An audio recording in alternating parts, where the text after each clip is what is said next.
Hey, kids. Yeah, that's right. It's Monday again. Fucking, we'll be dead soon. It's flying by, ain't it?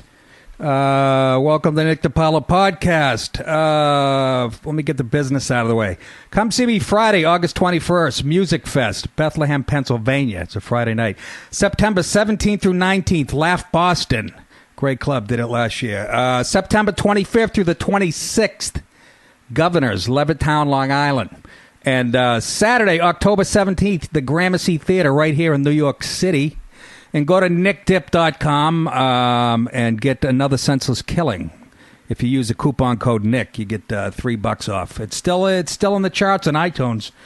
Came out in February, so you guys are, helping me out there. And that's about it as far as business goes. Hey, I mentioned this documentary I watched I've mentioned it twice now, a couple weeks ago, called The 7-5. And I brought it up last week, and it's about the 75th Precinct in East New York in the 80s during the crack epidemic, and there were a couple of rogue cops. And it's a tremendous documentary. Joe List brought it to my attention, and, I've been plugging it here. I'll play for those of you who haven't heard me talk about it, let me play the trailer to the documentary. I suggest you check it out. New York is in the grips of a crime wave. It was like the heyday of crack. It was violent, man. Homicides, robberies, rapes. It was a war zone. East New York, Brooklyn, 7-5 precinct, the deadliest precinct in the country. Who did I burn to get put here? It would scare Clint Eastwood. When I first went to the precinct, I hear about this guy, Mike Dowd. Mikey's just crazy. Michael Dowd was a crook who ended up wearing a cop's uniform. He was a criminal. Once in a generation, corrupt cop. I consider myself both a cop and a gangster. Forget about Beverly Hills and all that other stuff. The ghetto is one of the richest neighborhoods there is. Maybe there's some way we can make money from this. La Compañía. It's a very serious Dominican gang. $24,000 in our hands to talk. Mike was of rain. Say no problem. In his business, if you mess up, you got killed. I'm a New York City cop. I'm taking a risk of going to jail for a long period of time, and you're going to short me a dime? His word against mine. And I'm a cop. I'd break your neck if your neck needs breaking. I had 3 machines counting money, and it's still not enough time. Everybody on the floor now! There's no becoming a cop again. You're going to have me killed. We knew we were up against a really tough crew. A month ago, I was a regular cop, and now I'm a criminal. That's what they taught us in the police academy. Got a guy in the front, a guy in the back, got an entry team. You felt like you were God. The normal person that's doing wrong is going to have a fear of being caught. I never had a fear about getting busted. Michael Dowd did not have any fear. Because the cops around me would never give me up. Well, guess what, folks? So, I'm breaking my rule, my Joe rule. We've only had 2 live guests since I've been doing this, Joe Matarese and Joe List. But guess who's in the house right now? The Michael Dowd from the 7-5 Precinct. Mike, thanks for having coming me. up here, brother. I appreciate this. Let's... Before the documentary, Wait, this is a little odd position. For me get right on that mic. This is a little odd position for me to be in. You're a big cop. The cops love you. Me being here is not an easy thing. Well, they did love me when I had my free FM show, which only lasted about 6 months because the station went bankrupt. Oh, okay. But shook them down. I don't know. How'd that work? It was you've dealt with showbiz people. They didn't know what they were doing. God, please. But I'm dealing with that now. Through my comedy, people know. Look, I lean right, but obviously I'm not here to glorify what you did. I hated what you did because it makes it hard for a guy like me who defends cops. Right. I agree. I agree. You know what I mean? It's a shitty thing. But I want to delve in first. When the movie came out in November of last year, right? It was released.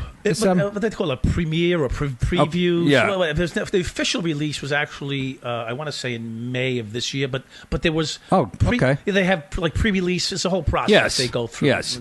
Which I'm not familiar with all that stuff, but I'm learning. Yeah, so am I. 28 years. Trust me. Like I told, he was talking about he was dealing with certain people, and I said, well, I've been in the business, 28 show business, and including me, we couldn't make it in the real world. Us guys. Yeah. Well, the reference that we were talking about is because it's very difficult right now to get this movie or documentary on. It was on demand. It was on iTunes. It was on Amazon. Yes. For the last 2-3 months, and now I can't find it myself. So I'm contacting people in this industry saying, "Wait, am I allowed to curse here?" Yeah, you can curse. Fuck yeah. Where the fuck is my show? I mean, people are calling me up from China, California, anywhere around the world. Where's the show? We've been dying to see it. Anywhere around the world, Dominican Republic. Yeah, they fucking sending me pigeons from France. I watched it last week, okay, on Amazon. Yeah, now it's no longer there. And so last night I sit down, I go, I'm going to do my homework before Mike comes in today, and I go to watch it, and it says because of licensing agreements, it is no longer on Amazon. But my wife finds a link somewhere. I don't know what the fucking link was. If it was YouTube, or criminal link. Probably. Yeah, whatever. But I got to watch it. Good. But I want to start this before we even get into the movie. What? You became a cop what year? 1982. 82. Before then, 21 years old. I want to get into your upbringing. Right. Okay. Okay. Because in the movie, they state this guy was born a criminal, but one guy says or whatever. Right. What was your upbringing like? Did you? Well, come on. I was a good kid. My dad was a great man. My family was pretty much. I mean, we all fucked up a bit here and there. We're all human beings. Okay. But I had a pretty good upbringing. My mom raised seven kids and on Long Island, and she did a damn good job for the most part. I mean, we all make our own decisions as we get older. Yeah. I mean, I went to church just like Urel, the rat in the case. Well, that was your first mistake. No, I'm kidding. There's a lot of mistakes I made with that. We can get into that. But the fact is that I was a good kid. I was a great student in school. I was athletic. I was a hockey player, half a star almost. I loved golf. And I loved women. So I mean, what was wrong with me? I was a good kid. Nothing. All-American at that point. At that point. So, what was the impetus for becoming a cop? Especially, you must have... My impetus was I wanted to get married. Wait a minute. Now, connect the dots there. What the fuck is... Well, I needed a job to get married, so I couldn't just get married and live at home with mom and dad. I had to have a profession that paid the rent. Well, you could have, Orange Julius at the mall. They were fucking hiring then. You could have done that. And, why in New York? What I guess what I'm asking is, you were probably aware of the climate.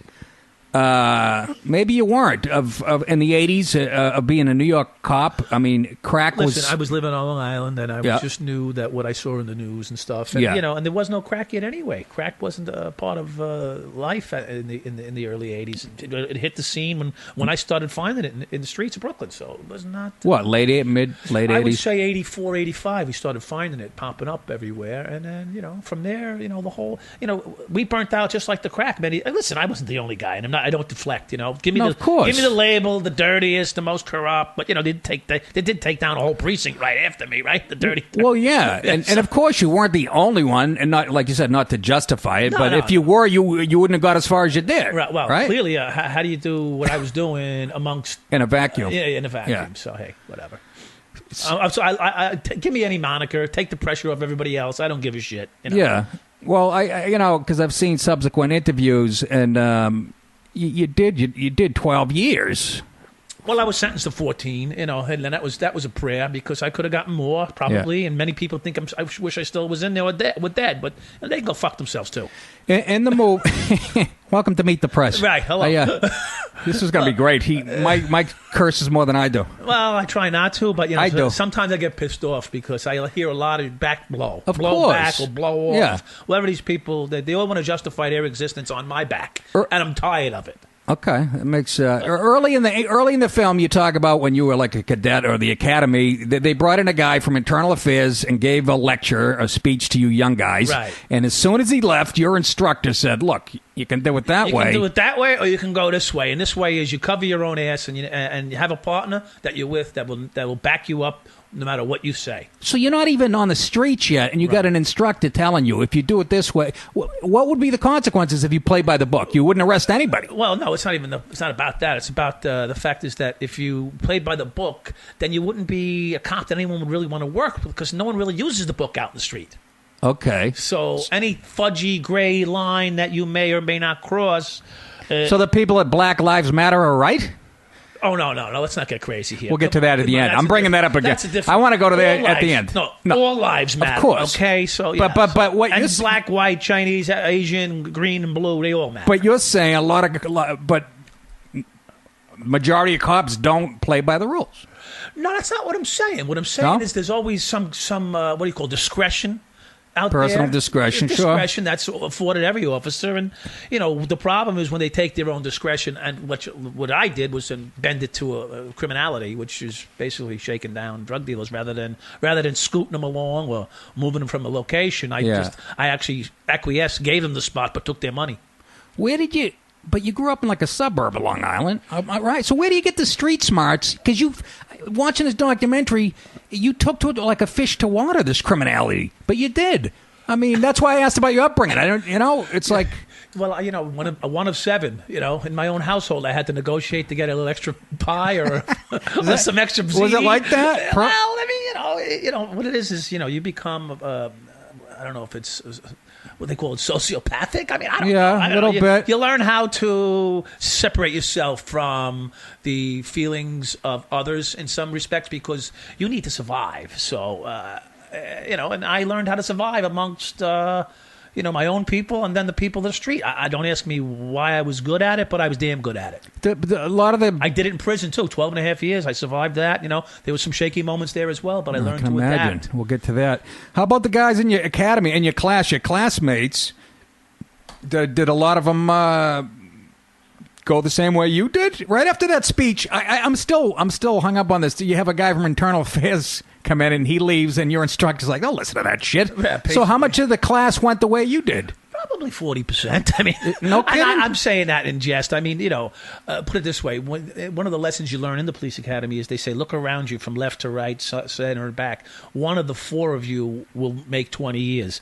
The others will either get injured, get killed, resign, or go to jail. Right. So, I mean, that's part of the instruction in the academy. So, really, so there's 40 guys in a class or 35 guys in a class. So you look around, you go, 1 in 4 is making it, to 20, and the chips fall where they may afterward. And it's just a fact, So I was one of the ones that went the other way. Unfortunately, I mean, I probably wouldn't have had some people not jam me up. But. Is that common?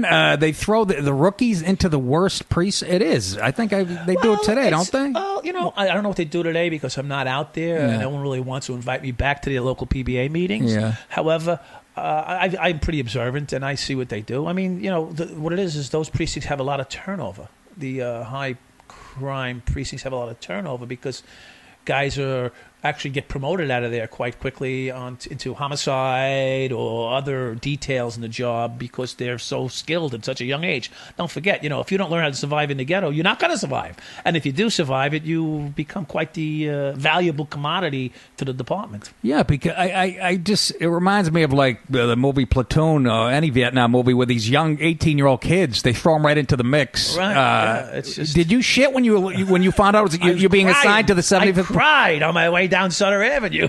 I was like, oh my God, I should have stayed in college. My mother was right. Really? Oh, fuck yeah. I ain't going to lie. At that point, you were aware. I don't need to lie. No, of course not. Even though you were pretty good at it at the time. Yeah, well, I don't need to anymore. It's I know. It's very freeing, I'll tell you. Is this like cathartic It's always cathartic when I speak about it because it helps, to get over it, and not only get over it, but to be able to share because often, I mean, no one wants to hear your stories when you walk around prison yards, for 12 and a half years. And when I was in the police department, I certainly couldn't share with too many people in there, although I tried, because you may end up in jail as I did anyway. Yeah. So, yeah, it is cathartic in a sense. And you know what it is? I lost a big brotherhood, and it's really hurtful. So choices I made cost me a lot. Well, that's what I was going to say. I mean, you must miss. It's like athletes when they retire; they miss that camaraderie, and people have you back, and right. Yeah, right. I mean, I lost it all. You give it all up. It's a heavy cost, by the way. You know, we can make light of things here. This is a half comedical type show here, but the fact is, what I did was very serious. It was very wrong. I paid of dear consequences. My family has paid for it. They continue to pay for it. My brothers paid for it. My mother and father didn't want to say their last name in fucking store lines in groceries. Or, I mean, just they lived. Yeah, collateral damage is horrendous. It still goes on. And today I'm still feeling the effects of it. I'm having a difficult time getting steady employment. So we can go on and on with all that nonsense. But the fact is that, I made choices, and they all had consequences. And the unfortunate thing is the consequences aren't just your own. They happen to others as well. Yeah, the ripple effect. The rock in the lake effect. Let's talk about the first time, in the movie, there's another cop, Chicky.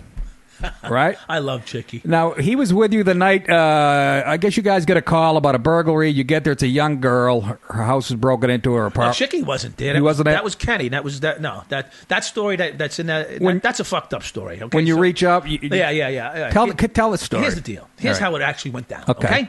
Now, everyone's going to get mad about it. So this is different than how they tell it in the movie? Slightly different. Listen, the movie is 140-something minutes, or an hour and 40 minutes. Hour and 40, 105 minutes, right. So they can't tell the story the way it is. It wasn't Chicky. It was Barney Fife. It was Urel, the detective. Oh, it was Urel, all right. Yeah.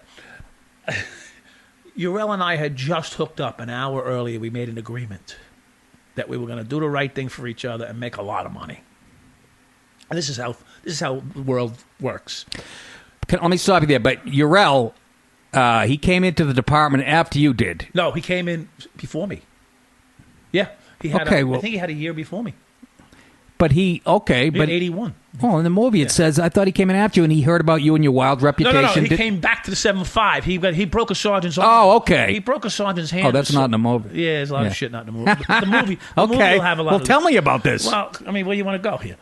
Let's go right to the point. Fuck all that other stuff. The fact is, what you asked me was about this shakedown of the young girl or whatever. Yeah. This... Wasn't that the first time Kenny saw that side of you?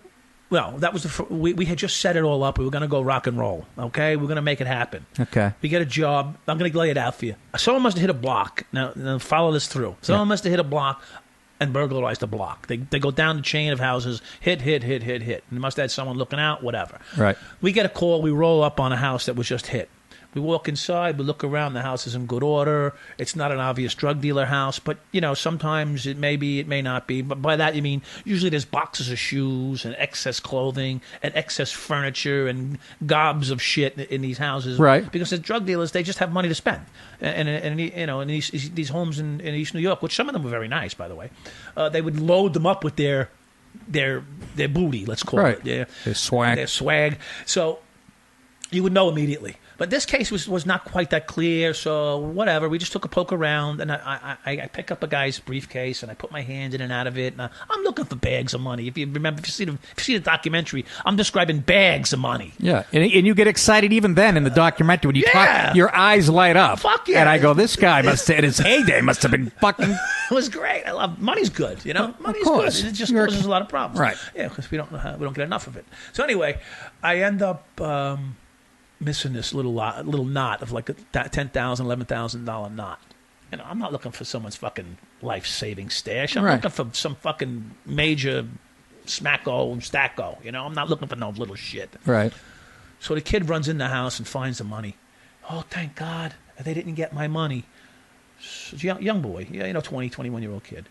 So Kenny looks at me like I fucking ate the bird. I was the cat that ate the fucking canary. I'm like, what are you talking about? He goes, I'm not talking to you anymore. What the fuck, man? He goes, that guy had $11,000 in that house and you didn't take it. You're setting me up, motherfucker. I'm like, dude, take it easy. What are you talking about? He goes, you're with internal affairs. I know you are. You set me up. We had this conversation an hour ago. We're going to start making money. Now you missed $11,000 in this one house. You're fucking setting me up. I said, oh, take it easy. This is totally different than the documentary. Totally different. No one has a clue. So holy shit. So now I was misled by watching this shit last night. So anyway, I walk in, like now I'm fucking walking on eggs. I just finally got this guy to work with me, Yeah. And Now he's already doubting me. You can't. Things aren't going to go well. How here. long did it take you to convince him to work with you? It took him about a month. That's it. It took about a month. It was like, because we kept getting put together by accident. They kept putting, purpose. They kept putting us together. Either that or... Now, was he really... Because in the film, he was reluctant to... He said, quit putting Mike in my car. This guy's bad news. He was reluctant. Yeah, but he didn't mean bad news. I was rogue. He thought I was wearing a wire. Him and all his fucking crony friends in the douchebag in the douchebag squad. We got it. This is breaking news, folks. Yeah. They thought I was wearing a wire and working for internal affairs. So, which I wasn't. But the fact is that because they thought I was wearing a wire and I was working for internal affairs, they didn't want to mix their shit with my shit. They want to cross swords in the pea hole there. Right. They wanted to make sure things were straight on their end, not mine, and that I was going to come in and fuck up their ride. So Kenny had no partner because his partner got promoted or something like that. Thinking Frankie, I said, one of these guys. Anyways, he got promoted to a sergeant, and Kenny, because he was a big collar guy, because he'd lock up anybody in the fucking world because he did it for money. That was Kenny's money ticket. He locked up people and made a lot of money on overtime. So he was robbing the system too, just in a different way. Right. So now I showed him a way to make money without locking people up, and he could actually go home and spend time with his wife, which I heard wasn't a good time anyway. So now we go back to the gig, and I missed this fucking $10,000, right? He thinks I'm setting him up right away. So we go out in the car. He says, don't talk to me. I have good money. You take me right back to the fucking station house. And like 2 minutes later, a call comes in, burglary. What was your answer to him when he was accusing you of that? I'm like... why did you miss the $11,000? I said, I'm not looking for fucking $11,000. I'm looking for 50, 80, 100,000 in drug dealer money. I'm not looking for someone's little knot that they saved, for Christ's sakes. Right. To him, that was the fucking world. $11,000 was the world. Right. He never saw $11,000 at one time. Right. Unless it was someone counting their communion money or something. Yeah. But anyway, so I on to the next job. I'm like, we're going to the next job. I'm like, this guy don't want to talk to me. He's fucking mad. It's a burglary down the block, whatever. Roll in there, and I'm like, does your mother hide any money around here? I'm trying to win this guy's confidence back. So the girl goes, I don't know, let me call her. So she calls her mother. Her mother tells her, yeah, it's in the closet under the Bible or something. This is a young girl whose house got burglarized. Yeah, Kenny May should look at. He can run to hug her, fucking piece of shit. Anyway, he could give a fuck about her. So the little girl. I feel bad. I'm gonna pay the girl 10 times the money if I see her again. For Christ's sake, so believe me when I tell you that. Too. Yeah. Like, I never lived this down. I got sentenced. The judge was mad about this too. I was mad, but anyway, so I stick my hand in. I palm the money. I put it in my pocket. And so that when I got outside and sat in the car with Kenny, I threw him half the money, whatever it was. It could have been $200, it could have been $800. I don't fucking know. All I know is whatever it was, I gave him half. And you did that to let Kenny know that you were good. I was good. Yeah. And so Kenny was like, he could breathe a sigh of relief. So he was like, he was fucking excited now. All right, because I'm not going to walk out of someone's house and hand them money if I'm wearing a wire. I mean, it isn't. That's not going to happen. So P.S. from there forward, we started to rock and roll, but. Poor thing was that I had to take advantage of this innocent young girl and her trust in the fucking police, which, she could have trusted me 99.9% of the time, but I had to get past this Kenny bullshit to get his confidence back. And now I'm a douchebag, so. Yeah, it's, So it starts, all right, that's. What do you do? It is what it is. I have to accept responsibility for being a slick ass on some young girl who was, probably admired the police, and I fucked that up for her. Now this is before you run into Baron Perez, right? This is before you I had already known and had a small relationship. Baron Perez, folks, who haven't seen the movie, he had he put Auto Sound City, put stereos into, and obviously we know who likes big speakers. Yeah, he had the whole drug package going on. All his clients, a lot of his clients are drug guys. 90%, because who spends $15,000 or $20,000 on gooseneck? I got to have you stay close to that. Gooseneck you want to move the chair? Gooseneck equalizers. Remember the gooseneck equalizers and all that shit back then? Yeah. That was like the coolest thing in the world. They had the goosenecks and they had amplifiers and they had some big huge systems. So a lot of his clients, Perez's clients, were drug dealers, And that's how you meet him. And did you do business with him? Not really. He turned you on to Diaz, and right. No, you know what it is? He was sometimes a middleman, but mostly it wasn't him. He was basically he had the location where people could meet, which was where it was like going to the bar Friend, where everybody knows your name. So you could go into Baron's shop, and it was like neutral ground. They would settle disputes amongst each other there. Baron would be like the mayor between them. You know, okay, you guys owe each other money. Why don't you pay it out instead of shoot it out? I mean, if you think about it, and this is ironic. This is ironic, and this is the truth, by the way. And people don't really, they don't give a fuck what I have to say. But the fact is, the crime rate was lower when we were there running this than before you got there. No. Or after we left. After you left. The homicides went from 85 a year to 100 and 105 a year right after we left there. Because we were sort of mediating a lot of the disputes and sort of controlling a lot of the activity. By the way, we didn't mention, I mean, this was literally the worst precinct in the country, crime-wise. Right, there was 1,000 shootings a year. 1,000 shootings a year just in the precinct. Right. In this precinct. Usually 1 in 10 dies is about the number, Right, so that's 100. Yeah, about 100 bodies. So you Baron Perez, and what did you do with him? Did you make any money with him or no? Well, he was small fry. He introduced you to... Baron made money with us because what he did was he hooked us up with this guy, La Compania. Right. Cello boy. And, the guy approached him, and I think Baron is a professional middleman. He knows how to make deals happen. So he put the Cello with us where we never had to meet, and they made... Tell the people who Cello. Cello was a guy who ran a major drug organization up on Norwood and Fulton. And he's Dominican. He was a Dominican drug... Cold-hearted killer. Drug kingpin, had like 20, 30 homicides to his record, that they know of. And he ended up shorting me a dime. He tried shorting me a fucking dime. Was that the first payment that he shorted you on? And boy, did that fucking... I was sort of laughing. Again, like Mike says, none of this is that funny, but when Mike was furious... you're risking, your life, your career, everything. You're going to go away, right? And this guy shorts you. He shorts me a fucking dime. On the first payment, $700 short. See, so what's happened? Mike and Kenny right now are protecting this guy. Yeah, we're protecting this guy. What we're doing is we just told him, go ahead. 4th of July weekend's going to be really easy on you because the cops are on details. Yeah. He's like, can I go full bore on 4th of July? That's all he wanted to know. So I went, yeah. But you did a lot of other shit with him.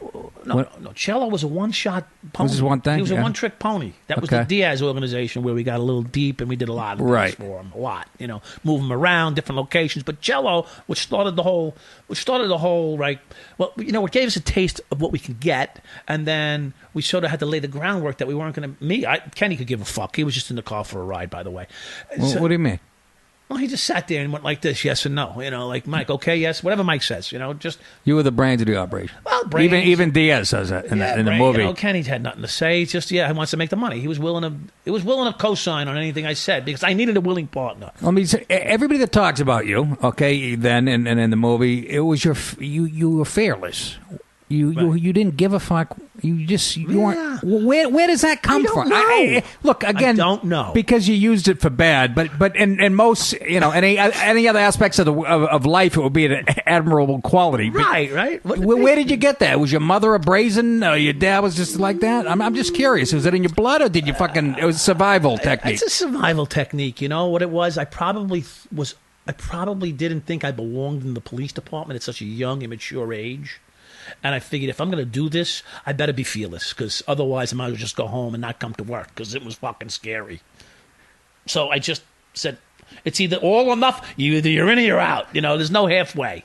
Oh, I mean, I just there you go, therapy 101. No, you're right. I just maybe come to terms with. I mean, I wasn't a big guy at the time. No, but there's other cops. Every cop that when your name comes up, they're like, he didn't give a fuck. He was fearless, and I just want to know where that quality came from. And like I said, I think I had tears in my eyes driving down Sutter Avenue. Which was out of fright. I was scared to death. I wanted to go home. I'm done playing. I was done playing. Ma, I'm done. Here, give me take the ball back, the bat. I'm done. Let's go. And then after about a month. Took about a month, maybe 3 weeks. I began to feel comfortable there and realize that there's only... That's it? A month? That's all it took you? Well, you better. Yo, you're gone. You're dead. Fucking better. I was probably my first my first week or two, I was involved in some stabbings, not me personally, but I handled stabbings and shootings and rapes all within my first 2 weeks. I probably had 2 or 3 shootings, 1 homicide right in front of my face, and I was like, man, it's sink or swim, dude. You're here, you're in. You said this is it. Yeah, because you mentioned in the movie, you guys are taking calls, and you can hear gunshots. You're not even in the background from other calls, and I mean, it's. Sometimes we would sit there on a fucking Tuesdays. Tuesdays in the ghetto. I don't know why, but it was a Tuesday. It was a Fat Tuesday. Tuesday was a special night, and we'd sit there with the window open right around 10:30 at night, just before you get ready to change shifts at 11:30, and we'd sit there and like in the quiet of the night, and just with the window open, you'd hear pa pa pa. Pow, pow, pow. You're like, now you're waiting for the fucking radio to go off and say, 5 Adam, 5 John, 5 Charlie, whatever it is, respond to a shooting at such and such, and guess what? 90% of the time, no call came in. No shit, no one even fucking bothered calling the police. Yeah. No kidding. Yeah, this is the truth. Yeah, and you hear that today about Chicago and other. Oh, what happened? Areas. They didn't call the police. Oh, why? What the fuck? They just don't. Yeah, they just don't. That's just the way it was. I mean, this is the crack epidemic of the '80s. We had scenes where 7, 8 people were shot and murdered. We had the. They call it the Palm Sunday Massacre. They had 10 or 11 people in one family were murdered. And what was it like the first time you walked into something like that? It make you, like you said, you're like... It's like a wax museum. Oh, my God. That's a good way of putting it. Wax museum. Just people, like, not moving, just blood. But, like, it's so... It was, like, actually old by the time I saw it. Probably, like, 12 hours, 18 hours old by the time I walked in on it. Because this thing eventually... took that particular one I'm referring to took place over a 24-hour period, I guess, or something like that. Right. So by the time we saw it, it was almost a day old, and that's just all eerie and fucking like just skeletons looking at you with their eyes open, shit. And like you said, it contributed to you feel useless. It's like putting a finger in a dike. There's so much crime. Yeah. You're answering a call, but 10 more would come in 5 minutes later. Yeah. So some people refer to some of this is slightly exaggerated, but like in the movie they referred to, and Chicky's talking about they're holding 200 jobs and shit, and people like he's talking about like 4th of July weekend and shit like that, Yeah. So they clipped that in, you're holding a job, robberies, murders, rapes, burglaries, shootings, accidents, family disputes. On 4th of July, you're getting 200-300 job backlog. So we would just tell Central, give us the first 100. Give us 100 jobs, Central, because it's all the same bullshit. 90 X-ray, 90 zebra, 90 X-ray, 90 zebra. Unfounded or gone on arrival, unfounded, gone on arrival. What are you gonna do? Every fucking time someone shoots a firecracker off, they call 911. Now you got a job. So we wanted to clear the shit out of the way and get on to real jobs. So anyway, and you took. I know you mentioned you took like 200 and was it 250 calls a month? Right, you said. That was the average. Yes, on a 4 to 12 shift, maybe more, really. And I backed up on another 250. So now so I was active still. Okay, so that's why I got away with what I did. In a lot of ways, if you think about it. So you were still doing your job. I was doing my job. I was probably, I hate to say this, I was a damn good cop. Damn good. I was damn good. Ask Kenny, the scumbag. He'd co-sign on that, I'm sure. I was a damn good cop. I knew how to handle the street. And you sort of picked that up in the part of this interview. You seem somewhat fearless. Well, you fearless, reckless, whatever the word, whatever the proper word is. Survival instinct, right. but a lot of, a lot of cops, I guess, like I said, every time they brought your name up, they had the same thing. He didn't give a fuck. He was going to do it his way. He made a good president. Yeah, right. Right. Shit. Well, let's do that. Let's do that next. Let's go.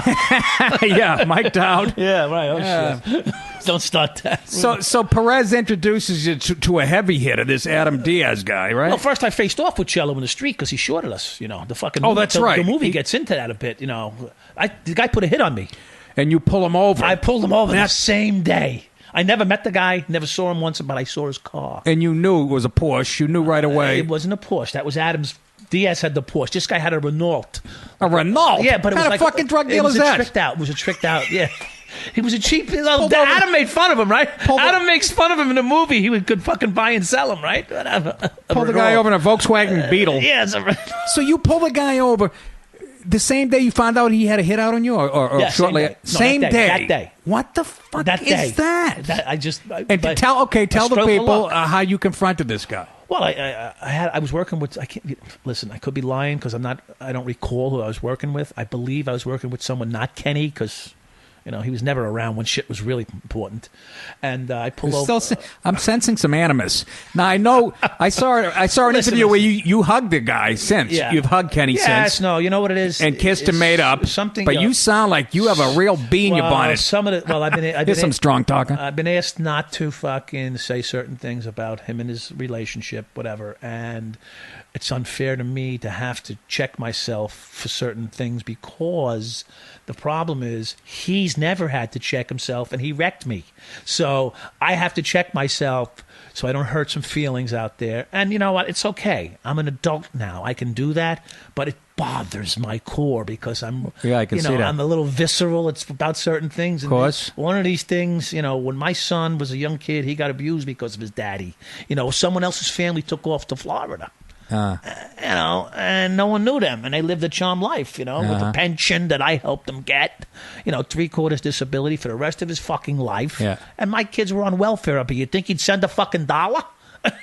Hey, I put your daddy away or helped. Okay, helped. I feel like Dr. Melva here. We got to the core of this issue. All right. Well, so the bottom line is some things still stick in my core. Of course. Okay. But the fact these are life-changing events. Really. How about, so now you pull this guy over, this fucking... Yeah, I pull this guy over and I tell him, listen, license plate, he don't know who I am. He's never met me. So he's got a surprise waiting for him. I got my gun looped in my finger. I mean, I had my gun, my hand pressed inside my fucking... back then we had the swivel holsters with the real gun, the Smith & Wesson 38 Special. Real fucking police gun, okay? And I had my hand in the holster, and I just was ready to... all I had to do was point. My holster and my gun in my hands were so... I mean, in East New York, you took a gun out 10, 15 times a day, okay? No shit. So, yeah. So my gun was so worn, and the fucking loop, and the finger, and the thumb. All I had to do was I had a pen next to the... I had a pen holder was in my gun holster. I didn't even have a fucking pen holder. There's too much room on your belt because you look like a rookie with all that stupid shit on your belt. So I got just a gun and some bullets and some handcuffs. That's it. Okay. I put my hand in there and I was ready to fucking shoot him right in the car because I'm thinking he's going to maybe pull out his gun, or if I just see a gun, he's dead. I'm whacking him. Of course. I'm whacking him. He's fucking put a hit on me. He's dead. But fortunate for him, he hands me some papers. And I look at him. He doesn't know who I am, and I don't even look at the fucking papers. I just throw the papers. Why did he put the hit out on you again? Because he shorted us $700 on the first payout. Right. And I told Barron to tell him he needs to make good on the money. And he said, tell them to go fuck themselves. They're not getting paid. We're even. So I said, fine. So I told him, I planted myself in front of his bodega for fucking 5 days. And I had a crew on the evening shift come in when I was working the day shift. On the evening shift, they'd come in and plant themselves in front of his store for 5 days. I gave them $1,000 on the side. They don't even know what the fuck they were doing. I just told them, park there. So and he loved that. He mentioned in the movie. He goes, "What a great idea!" He was praising you. He goes, "We never had any problems." Mikey parked that car up front. Blah blah blah. And but this was to put heat on Cello, right? The fucking guy for not paying me, right? That was a different take on it. I parked in front of Cello's. Oh, okay. Yeah, I parked in front of Cello's spot, so his business went sour. No one would come to his spot to buy drugs. That's right. So then he puts a hit on me. And he says, tell that fucking cop I'm putting a hit on him. He tells Barron, or I don't even know. Barron told me. Right. I don't know if they even had a discussion. So you pulled Cello over. So I pulled Cello over, and I throw the papers back in his fucking face. He said, you put a hit on me? Let's go, motherfucker. Let's do it right here, right now, or shut the fuck up. Okay, Sid, now take the hit off. This is what they're talking about, the other cop. Where the fuck does that come from? Well, that's like almost reckless. What if he, well. Yeah, well, whatever. I was going to kill him. Because he's going to... Listen, he threatened my fucking existence. Right. This was a money crime between the two of them. Right. He wasn't paying. I was putting pressure on him. Now he's going to whack me? Fuck you. I'm going to whack you because now you're threatening my life. I'm threatening your money business because you're not paying me. Right. If you pay me, I step back. He wouldn't pay me. So how does this interaction end? It ends with the car. He just looked at me and I told him call it off and I walked away. If you want to do it, I'm here. Get out now. Yeah, you like challenge him to a duel. Well, we'll do the Mexican standoff, under the fucking Aaron under the Burr. L. Under the L. We're going to go under the L at fucking like 6:30 at night and just shoot it out. Whatever you want to do. I said we'll do a pace off right here. I told him. See whoever. I said better man wins. I told him. all fucking panicky, and then all of a sudden I get a fucking page. So you made a drug dealer nervous. So I panicked, So my beeper goes off, and about an hour later or so, my beeper goes off. Baron, I go, what's up? He goes, come to the shop. I go to the shop. I walk in. He goes, I got a call from Cello. He says the hit's off, and he says, here. He throws a fucking bag at me.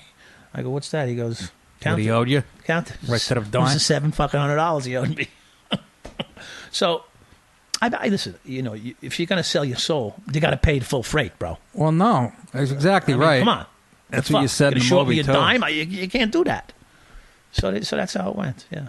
But then we hooked up with Diaz, and things got a little bit nicer. Diaz was a gentleman. This Diaz, folks, this guy's right out of Central Casting. What a fucking character this guy. Yeah. He's the guy with the supermarket, right? Bodega. Yeah. He had the a couple of bodega. them. He had about 3 or 4 of them. Yeah. And- But you can get anything you want in his bodega. Remember? Yeah. In the video, Yeah. you can get anything. You can get milk bread. You can get diapers. Yeah, a you fucking can get kilo in the diapers back. or a kilo, whatever. Yeah, he was looking good. Yeah. He was young, 20, 21 years old. He has since been deported, right? Right. Well, he ended up getting pinched eventually, like everybody, and he. So, but this is when you really started making dough. Well, what it was a steady. This is the protection money. It was the protections. It was a steady flow. It was $8,000 a week for 4. How'd you decide on that figure? I even thought that was low. It was low, by the way, but I didn't know. I don't know how to. I don't know what. I know to you're a come young up guy. with. I know there's no manual to teach you how to do this. Who's going to tell me how much it's worth? Well, McCluskey's dead, by the way, from the gun. Yeah, how did I know? I didn't know. I didn't know Diaz was making $100,000 a week himself, cash clear out. If I had known that, I would have said I want 20%, 25%, whatever, Yeah. Because I was risking my whole entire career, as we find out, and Wasn't he making a lot more than that though? he was pocketing $100,000 a week plus paying his people, salaries and stuff like that. Because in the movie it says Kilo was going for like 34 grand. Yeah, but he was doing 300 kilos a week. It said. Is that fudging the numbers? Yeah, but some of the numbers are not quite accurate. For back then, the kilo price had dropped down to $11,000 a kilo. Why is that? Because there was so much. Because there was so much of it. Supply and demand. Fucking ridiculous. So they like you buy a kilo, like you see him refer to it. If you pay for that kilo $20,000, the price goes down. You got to pay that $20,000. You can't pay. Yeah, he said that. Yeah. Oh, he was dead. Yeah, well, he was getting fucking whacked. Escobar would show up. Escobar. Yeah, that's what I meant to him. Yeah. He said I was getting Escobar's Jesus, kilos. that's a lot of pressure to move product. Yeah, so he had to, and then what happened was they were undercutting each other from one side of the street to the other. So we get the phone call, Mike, the fucking guy across the street's selling kilos for $11,200. I'm selling them for $11,500, and I can't compete with the guy. Now I'm losing money because I got to pay my help, and I got to pay my rent, my stores, and he shit. comes to you complaining about this. So he comes to me complaining. The guy across the street, like you're the fucking regional manager. Yeah, so we went in and we told them that we're going to shut them down, put them in jail. They went, they were scared. So the guy stopped selling for a little bit, and back to, in other words, keep your price in the right range around here, otherwise you're going to cause problems. And you're going to go to jail or whatever. You're going to get robbed. And you took that you took that $8,000 a week, and you bought a condo in Myrtle Beach. No, that was way before I bought the condo. Oh, that was your first school. My first school, it was a solo act school. We took a kilo from the Panamanians, fucking Noriega's people, for real. Noriega's people were shipping kilos in the early 80s. Like, this is before the crack shit happened. Okay. In like 83, 84, we clipped a guy with the kilo in up on Atlantic Avenue, right off Van Sicklen in Atlantic. This kid robbed someone at a Subway, and the kid runs in the house with a .357 Magnum. It's his house. It's his daddy's house. But he's a Panamanian people. They're new in the neighborhood, so this kid was just trying to be a little young gangster.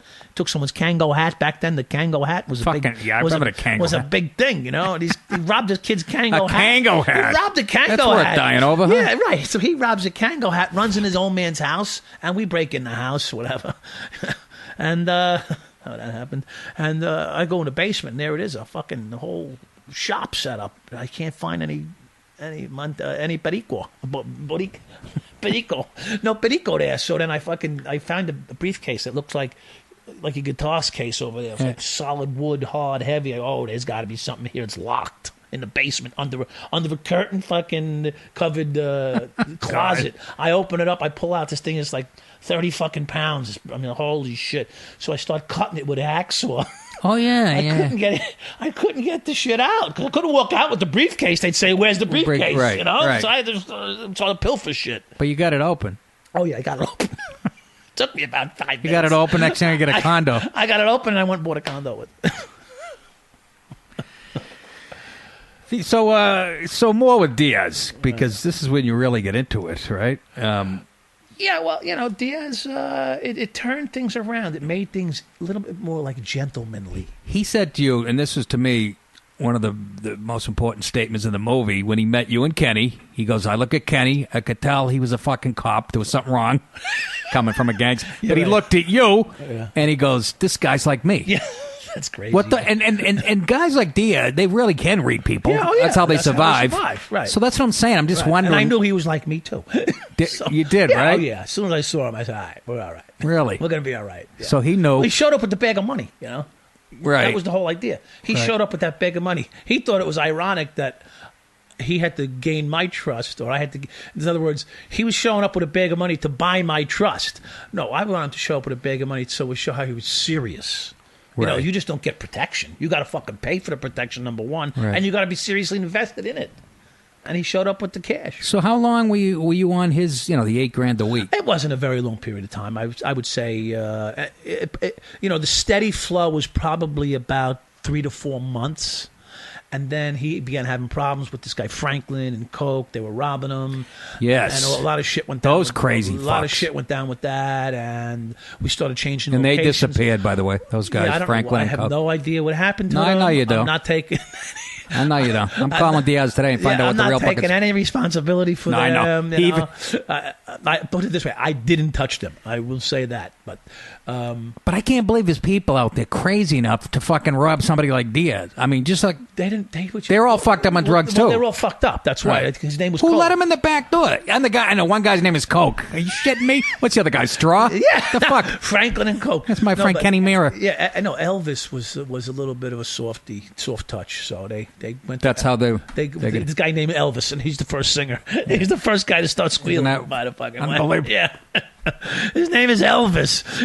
I get a phone. You don't even know. I get a fucking call from one of the guys. Cop says, "Mike, I'm getting called into internal affairs." I said, "For what?" He goes, "That Van Sicklin in Atlantic, the bodega, that thing that went down. Some guys up there is dropping your name." So I said, "Oh, really?" And so you're telling me this, and you're getting called in. They haven't called me in. So, I mean, how fucked up are these people anyway? So, I mean, why would you tell a cop that they're asking questions about me? You just fucking, either you want me to know. I mean, just think about what I'm telling you. The cops that were going in for the fucking, to assist the district attorney's office and all that, were telling me. They're asking about you, Dowd, in the fucking, in the thing.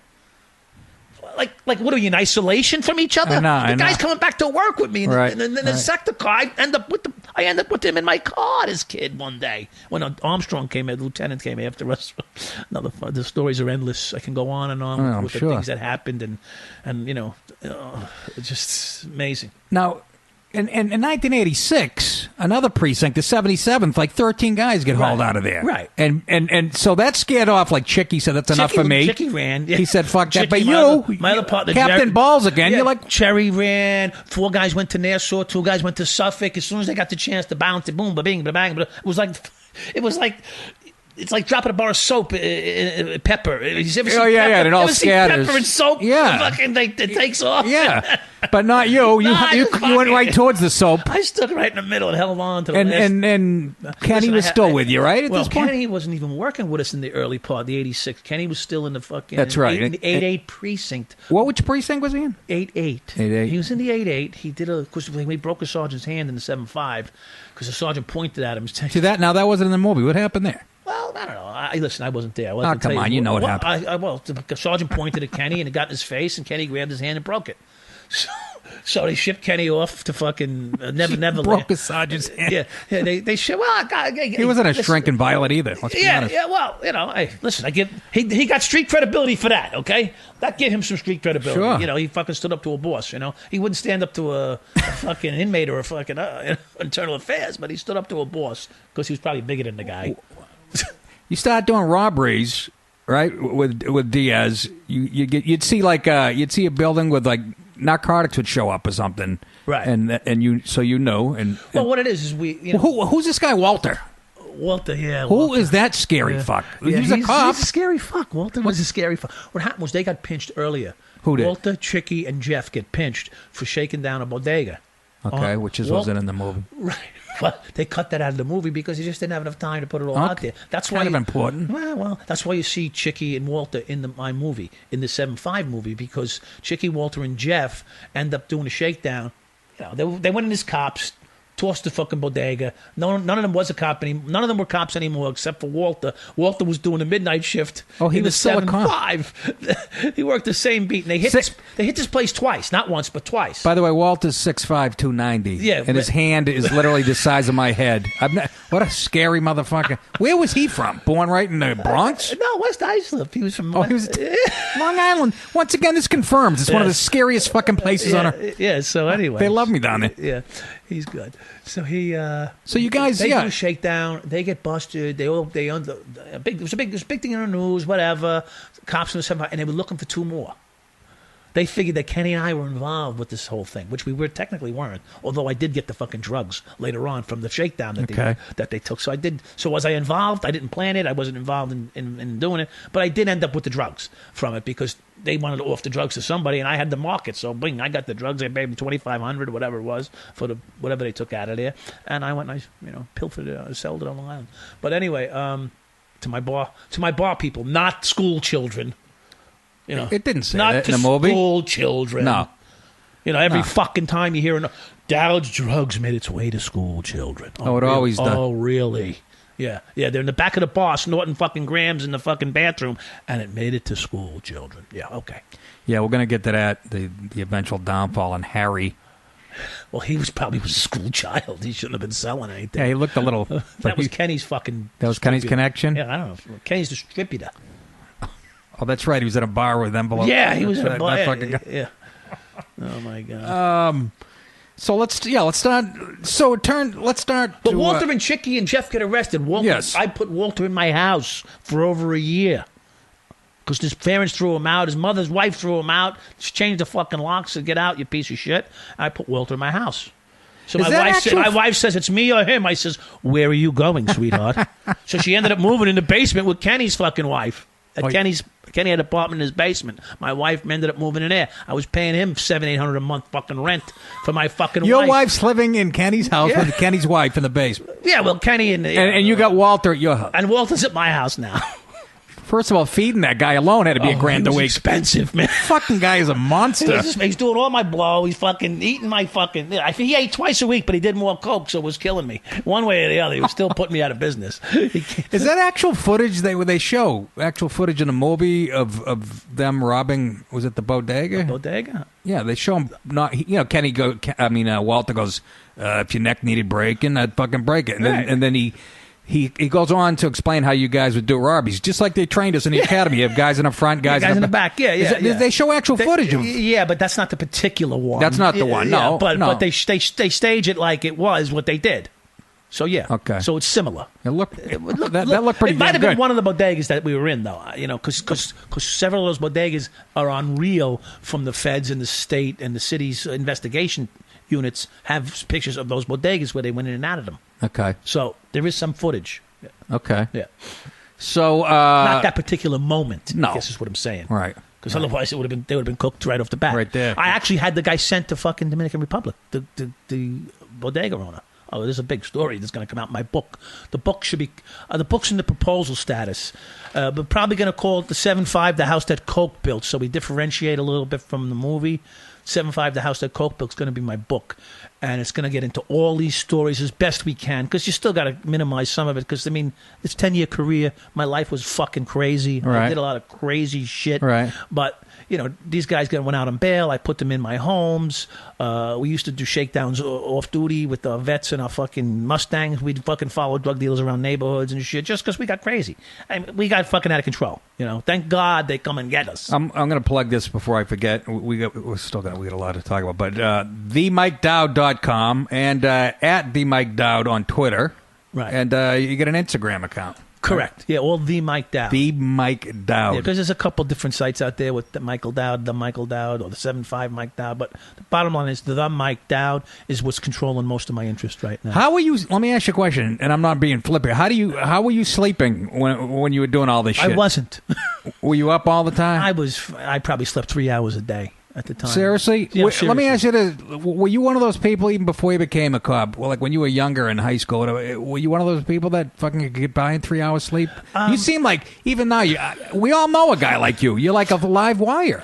Yeah. I can't imagine you doing fucking blowing being around you. Forget it. But yeah, I wouldn't. Yeah. Well, I'm a lot of fun, though. There's no doubt about that. I'm fun. I'm humorous. I think I'm likable. I'm an asshole, too. And I make fun of myself first. So I think that's important in life. Yeah. To just have fun and make fun of yourself a lot. And I'm a live wire, but, you got me on. But conscious-wise, you slept when the 3 hours, you slept fine, right?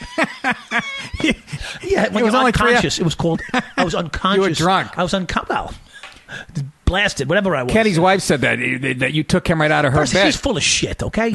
Kenny drank more than me. You all guys, right? folks, you ever notice? You notice when I bring up Kenny, there's a fucking change. He drank more than me, and I saved her life, okay? Let's just put it that way. Several times. All right? Okay. All right?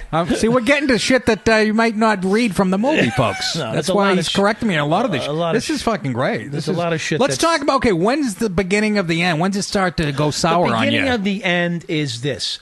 I am now, don't forget, there's a long period of time that goes by here. I was in Whitestone Pound. I went to the rehabs. I went 2 years into rehab program. What year? Now, what years was this? This is like 88, 89. Yeah, 88, 89, I think, yeah. And then 90, they give me my gun and badge back. I'm like, but you got to be fucked. Well, listen, I gave my gun and badge up. And they gave it back to me. You fucking broke the rule. You were getting high on your own supply. I give a fuck. It is No, what but I'm did on. that help? Seriously, did that help fuck things up? No. Huh? I don't know. No. I would just. How does it fuck things up? Well, if you I didn't get fucking caught. drunk and high. I didn't get caught. How'd I get caught? Well, no, it might have started at the beginning of the end. I know how you get caught. I know. We're getting to that. Well, that's not even about that. That's not even how I get caught. I get caught because they're fucking dealing drugs on Long Island. They don't know how to deal drugs because they're not real drug dealers, these motherfuckers. They don't know what they're doing. Well, but that's how I get caught. But weren't you part of the decision to fucking sell shit on Long Island? That was all it had Kenny? nothing to do with Boy, him. this fucking movie, I'm going to fucking call these They guys had myself. nothing to do with him. He had his own operation. So we're getting way ahead of ourselves. I know. I do 88, 89. I go to 89, 90, whatever. I go to the fucking rehab cycle. Didn't work. You can't remember what year. I went to the farm. Jesus Christ, I'm 54 now. I was in the fucking rehab program. I get caught banging some chick in the rehab program. Oh, you don't even know. They were going to close the whole fucking place down. Anyway, so I got all these detectives coming up. You fucking asshole. They're cursing me out, whatever. Anyway, they had to pull a Mickey Rooney to get us back into the rehab. Because we kick all the cops out of the rehab because of me. Anyway, so I finished that off, and I come back, and I start putting my life back together a little bit. After rehab. Yeah, after rehab. Yeah. I'm doing the 90 and 90. I'm doing everything smooth, and in comes fucking Kenny. But you're still doing And in things. comes Kenny and says, hey, Mike, you just made 90 days. He goes, let's go celebrate. So I go over to the Yankee Clipper in fucking Babylon or someplace over there. This is how you celebrate your 90 I go to the days of Yankee. sobriety? I go to the Yankee Clipper and have a couple beers with Kenny, me, and my wife and his wife. And it was off to the races again after that. But the fact is that Your wife wasn't furious that you just came out of rehab and you fucking drinking? no, because she was getting a little bored with me. They lived a life too. They love a little of the excitement, not a lot of it, but some of it. Yeah. So she was Yeah. like, "Oh wow, Mike, that was really good. You were able to have 1 or 2 beers today, and you didn't take off and get in the Corvette. You didn't get in the Corvette and take off and go buy a kilo and start selling it. Well, that's the other thing. I don't even know if we're up to that or the fucking red vet you're driving around. How the fuck do you think you're going to get away with that? That's what I'm talking about when you started getting high. Well, when and I went shit. to the rehab, Yeah. when I went to the 87 farm, we call vet. it the farm, okay? In the police department, they call it the farm, the rubber gun squad, whatever. I give my gun and my shield up so I can just go chill. I needed a break. I was driving to work with fucking palpitations, my neck, my head, everything was tightening up and sweating because I wasn't sleeping. I was chasing the demon at both ends, trying to go to work, trying to hold it together. And so I go do the rehab stint, and everything's going okay. Life's getting better. Me and the wife are back together again. And that's when Chicky and Walter get fucking arrested for doing this robbery. Now I got to bail them out. What year is this? This is like 89. 89. Yeah. And so I put them in my house and whatever, and it turns into I'm back in the circle again with the whole environment. And it's a drug itself. Money is a drug itself. I know, but the night you get out of rehab, you fucking started drinking again. Now you're back in the circle. Night. That's what you said. No, 90 days. You went to Yankee Clipper. 90 days. You were clean for 90 days. Right. And then as soon as you got out. Celebrate. Yeah. No, what that's I'm a 90 saying. and 90. No, I wasn't out. I was in the street. I was only in rehab for 28 days. Oh, all right. I come out, and I did my 90-day stretch. We celebrated at the Yankee Clipper. All right. So it wasn't like I came out that night. Oh. And then I went back 2 more times to the rehab because they were chasing me. Because Armstrong was coming after me a lot. The fucking ICO in the 7-5 precinct. Oh, boy, he was a fucking nemesis. What's the ICO? The Integrity Control Officer. He was after me. Jesus Christ, they have more. He was a pain in my ass. Well, they didn't like the vet showing up at the fucking parking lieutenant spot. Hey, listen, when you pull a brand new red Corvette convertible into the lieutenant spot and he's trying to fucking get your girlfriend, he knows it's over. Yeah. He knows he's got no fucking chance. Yeah. You know? Yeah. I just lost $1,500 large at the fucking casino. You're supposed to be making $600 a year. I got $600 a week. No, clearing $600 every 2 weeks. So Jesus. Yeah. Really? That was that check that they show in the movie. And you say in front of the Mullen Commission, you go, I forgot to pick up my checks. How unimportant the check was. Well, when you're getting $8,000 a fucking $4,000 a week, splitting it, and then I was getting ounces here and there, so I was making fucking $4,000 or $5,000 a week, Yeah, so anyway, so when you pull the vet into the fucking lieutenant spot, things start to, they get a little mad, And I actually was saying, listen, catch me if you can, motherfuckers. I'm done. I really want this over with, but you people have no fucking nerve or balls to get me. And they didn't want to get me. As it turned out, I started reading all these investigative wires and shit later on. Like, they were praying for me to just go away. If I only knew, I just would have shut up and curled into a corner. Yeah. But it's a drug. It's the money, the drug, the life. It's just crazy. You never stop. It's hard to stop. You got to be pulled out of it. Yeah, you in the movie because you keep mentioning greed. Yeah, well, greed is But how about the cops that said, "Fuck that"? We were all tempted by the money, but we didn't do it. What do you say to them? How come we were fucking strong enough to not be tempted by easy? What do you say to guys? Well, how about this? How about we ask those guys that want to fucking be I will when I get them on my show. Mouthy tough guys. Why don't we ask them this question?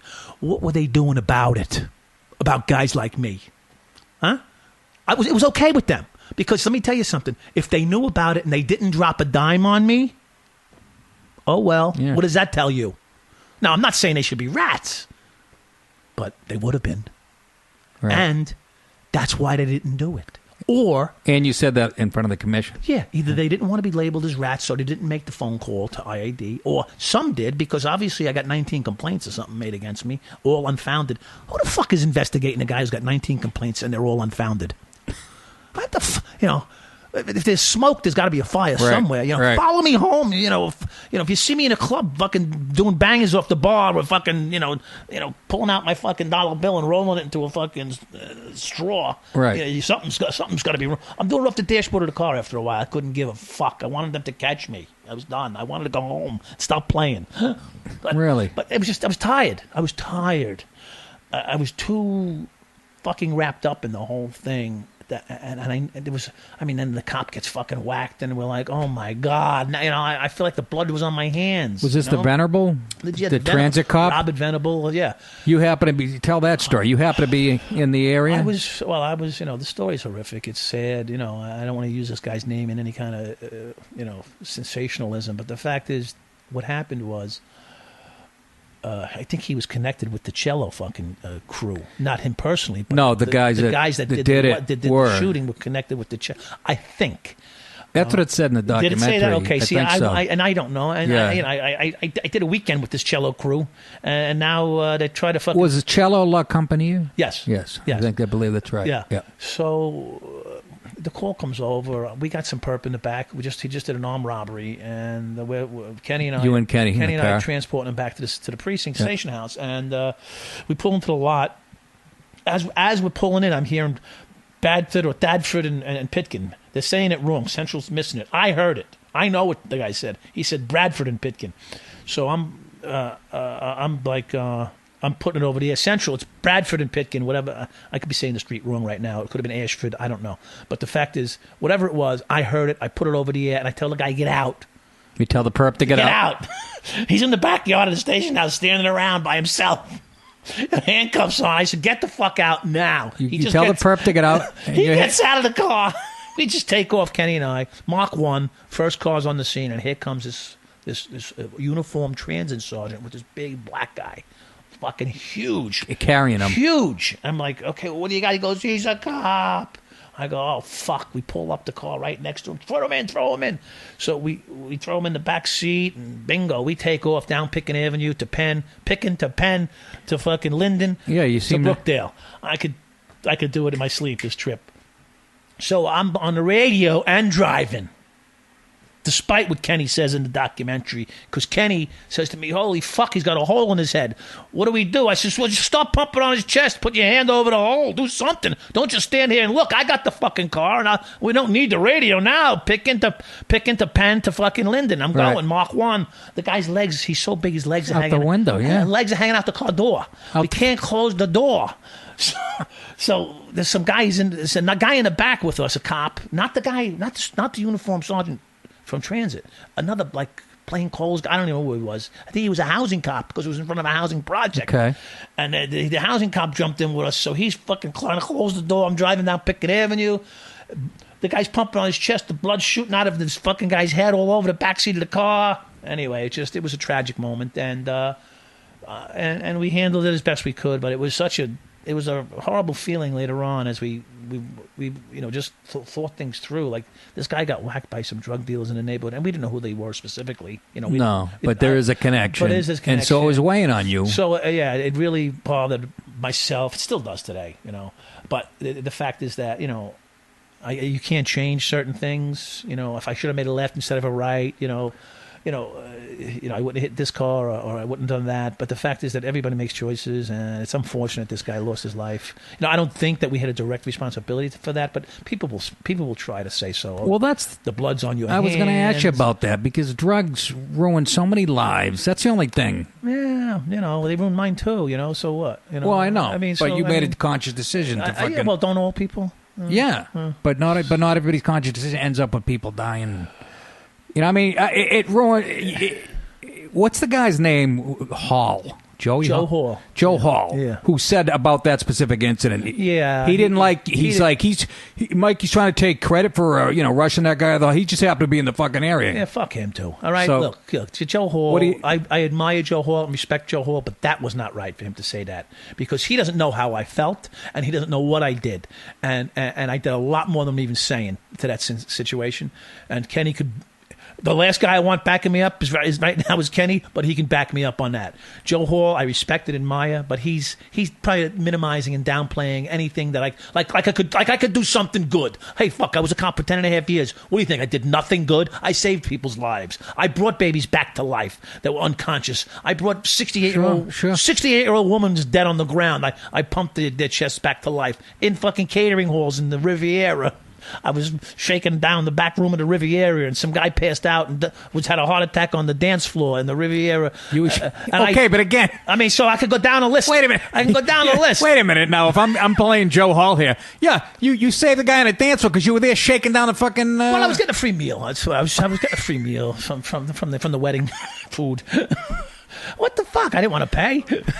I can't wait to see that was in Coney Island when they sent me to Coney Island. That's where the movie's going to start. I'm telling you, this is where the movie's going to start. At Coney Island? It's going to start in Coney Island because after Coney Island's where all this other shit starts, the heavy shit.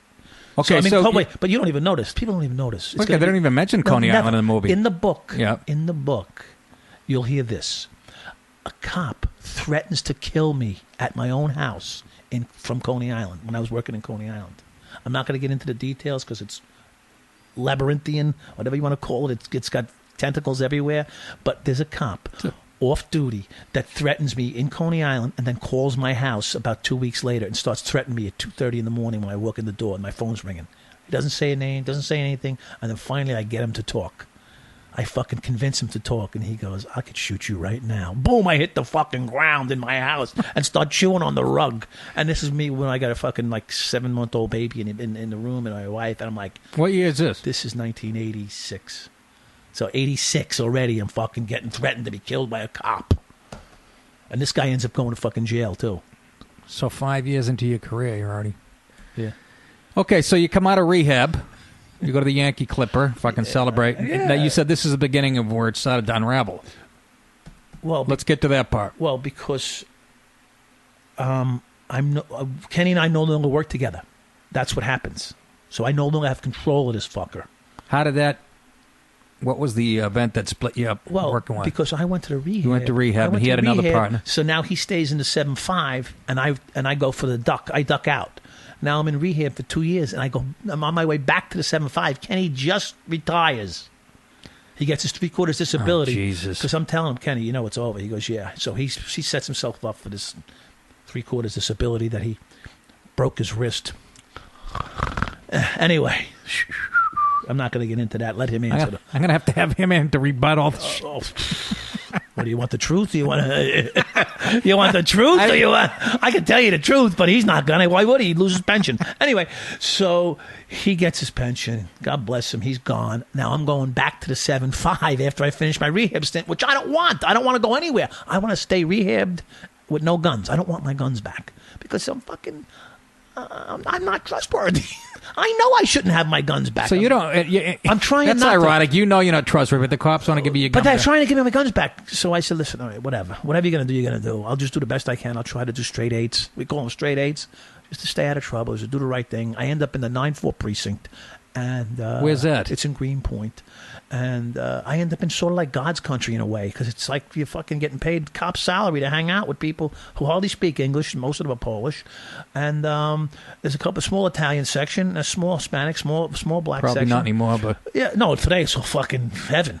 Yeah. But I mean, it was like beautiful to be a cop from the ghetto and go there. You're like, oh my God, you get food that you can actually eat and taste. And I found ways to make money there, like in the car business. So I was like, good. I don't have to touch the drugs, but the thing is, the drug always calls you. The drug always calls you. You got people, hey, listen, can you get me a half an ounce? Can you get me a kilo? Can you get me half a kilo? Whatever it is, you know? And then the fucking fatal call was from Kenny one day. Kenny was retired with a pension, and he calls me up and says, Mike, can you get me something? What happened is, right around Easter time, the Colombians are very religious, okay? One thing you can't say is they're very religious. So around when they're not selling, shooting, and fucking killing people. Around Easter, and you'll know this if you look through history, around Easter the price of cocaine goes up 20 to 40%. This is fascinating. Yeah, because they cut back their deliveries and their activities around the holiday. They shut down. And so the price goes up. And now you have people clamoring like they're holding their supplies, so supply and demand, so the price keeps going up. Do you see the irony in this? Because Easter. It's Easter. Jesus rises. Yeah, there's a lot of shit going on. Two things rise around Easter: fucking Jesus and the price of fucking coke. Yeah. So what the fuck? So I get a phone call from Kenny because he can't get any. So I tell him the prices fucking went from 22 to 42 for a little small piece he wanted. He goes, just get it for me. I don't give a fuck. All right. So I go to his house to pick up the money, and bingo, they're all over the fucking place. I go, Kenny. I turn around. I go back to his house, knock on the door, because back then you didn't have cell phones. You know? Right. He goes, what's up? I go, they're all over the fucking place here. He goes, what are you talking about? I says, there's cars everywhere. They're fucking undercovers watching your house. Oh, I've been following you for years, he says. Maybe they have been. I go, I had to fucking work. But I make my moves. I pick up his piece. I come back that night. The fucking headlights are on me. They didn't stop me. I went to Kenny's house, came out, up, left. I called him next day. Kenny, I was in your house last night. 3 fucking cars, like, sort of just flashed me their brights and stood right at me. And I fucking left. He goes, I don't know what to tell you, Mike. You know, I haven't seen anything. What the fuck? He hasn't seen anything, this guy. A cop. Hasn't seen anything. He hasn't anything. seen a goddamn thing. So anyway, I'm done now. They got me. They see me. I don't know this. They already have him. They already have him wrapped. He doesn't know it. So well, that's what I was going to say. He wasn't setting me up, is what I'm saying. Hadn't they been there was a lot of surveillance going on for years that you didn't know about, all the shit you were doing? No, I knew I was being surveilled all the time. You did? Okay. I knew I was being surveilled. All right. People, I would catch them. It's just Tromboli. I kept fucking chasing him. Oh, yeah, he mentioned that. I used to chase him through. You know, they cut out some of the shit where I was chasing him in the neighborhoods. Some of the and your vet? In my vet. Yeah, he said in the movie that you'd run like a string of red lights on the way home from the precinct in your vet. Yeah. I would catch him all the time. But anyway, so I'd take a piss on the side of the lawn. Remember the exit 52 on the LIE? They have the parking ride or whatever it is. They make all the phone calls. Yeah. They get BJs over there. Everybody stops. Yeah, I know exactly. Yeah. I know the exactly. truckers are over there. Everyone's getting their pipe clean. Yeah. Anyway, so I go over there and take a piss. Tromboli pulls in behind me. I'm like, what does this guy think? I don't fucking see him. I get in the car. I take off. He gets in the car. Fucking starts following me. Anyway. So I'd still make my rounds. What's he going to do? He's going to say, excuse me, Mike, next time you make a drop, can you tell me what you get and how much you're getting for it? You know, I mean, it's just wasting his fucking time. Whatever. So anyway, but Kenny was already wrapped up. They had him in 2 direct And he didn't know it, He though. didn't know it. But they let the fucking chain keep going to see what would come. And then he calls me. And they had his phone already under wraps and all that other shit. So anyway, you know, once they get you on the phone, you know, he only stopped for 4 minutes. 4 minutes in and out of someone's house is a drug deal. You know, that's just the way it is. That's just how they, you know, my expertise as a narcotics detective, usually someone stops at someone's house for less than 5 minutes. And yes, Your Honor, and that's what I say, and that's what happened there. So hence, and then we pulled him over, and there was cocaine in the car. Yeah, so done. So the fact is that, I mean, that's not what happened to me, but that's what begun to happen. And then I went to the Cayman Islands on vacation. I came back from the Cayman Islands, and about a week or two later, I said, Kenny, this is too much. We got to put a nice package deal together where we don't touch this shit anymore. So I hooked up with one of my local guys that I had a major operation with. He was selling like 35, 40 kilos a week. And I said, I'm going to give you the money. You're going to put us in for 1 kilo a day. He said, no problem, Mikey, whatever you want. Of course. So he put us in for 1 kilo a day. So we had a nice operation set up. We were making about, if I say the numbers, I could be wrong, but say we were making about $15,000 a week now between the two, each of us. So it was about $30,000 a week we started to make.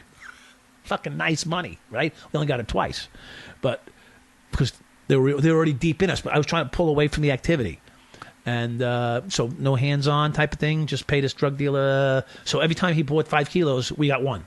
So he saw 35 kilos a week. You know, we got 7 sales for that week out of his kilo stuff. I mean, I turned it into a fucking business. I mean, I was done with the police money. It wasn't doing anything for me, and I was all in at that point, and I was looking for any way to make money, because the fact is this: I tried to go good, and people don't know this. I really, really, honestly made that attempt. A cop tried to fucking have me killed at my house. That's one of the instances when I tried to go good. The second time I tried to go good, no one would work with me in the 94th precinct. So I ended up, you know, being a half a good, half a bad, you know. So I ended up making money in the car business and still had my hand in the drug business. So when Kenny called up, bingo, I handed him his fucking piece, and now I'm in the loop over there, and then I go down. But the fact is that because I had no control over Kenny at that point in his life, he was already retired, 3/4 disability. You know, the worst thing he ever did was meet me. The worst thing he ever did was I met him. The best thing ever happened to Kenny was he met me. He got all this fucking free drug money. He learned how to sell drugs almost. Not quite.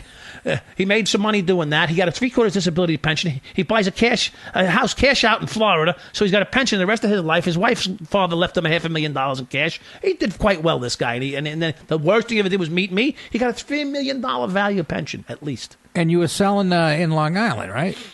Selling this shit out in Long Island? Well, I had a small clientele. You know, I had a small, you know, niche, a liquor store owner, one lawyer, you know, a couple of fucking bartenders and shit, like you know, like real men, though, not like a Harry guy who was young and immature. Harry was 20, 21 years old. You know, my guys was established drug business people. They were like professionals. Right.